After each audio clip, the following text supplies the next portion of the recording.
গ্রামীণ স্বাদ কুকিং চ্যানেলে সবাইকে নমস্কার।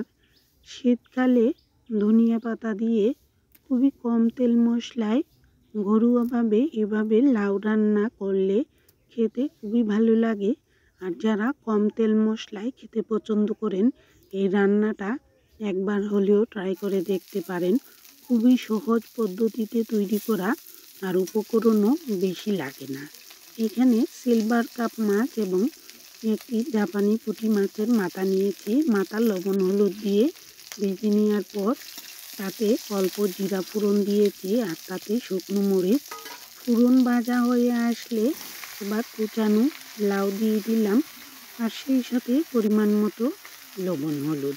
এই রান্নাটা খুবই সহজ মশলায় তৈরি, যে কোনো সময় ইচ্ছে করলে তৈরি করে নিতে পারেন। মাছ ছাড়াও তৈরি করলে খেতে ভালো লাগবে।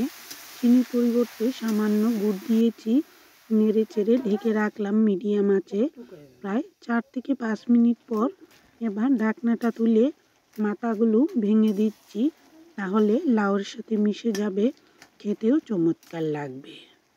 ধনিয়া পাতা আর কাঁচামরিচ দিয়ে লাউয়ের ঘন্ট খেতে দারুণ লাগে। আর শীতকালে এরকম হালকা মশলায় যে কোনো রান্নাই চমৎকার। ইচ্ছে করলে মাছের মাথা ছাড়াও এই রান্নাটা তৈরি করা যায়, তবে লাউ রান্নাতে সময় একটু বেশি লাগে।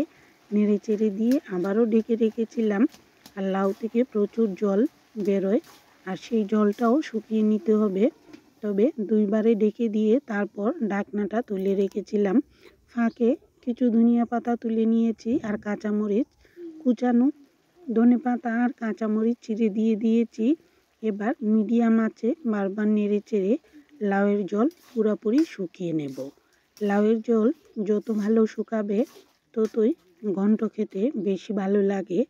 বাড়িতে কুমড়োর বড়ি থাকলে তাতে কয়েকটি কুমড়োর বড়ি দিলেও চমৎকার হয়।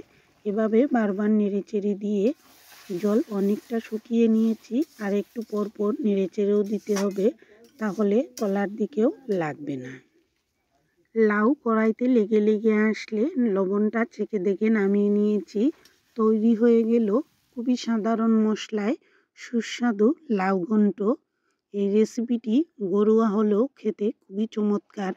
কেমন লাগলো জানাবেন, আর এতক্ষণ পাশে থাকার জন্য সবাইকে অসংখ্য ধন্যবাদ।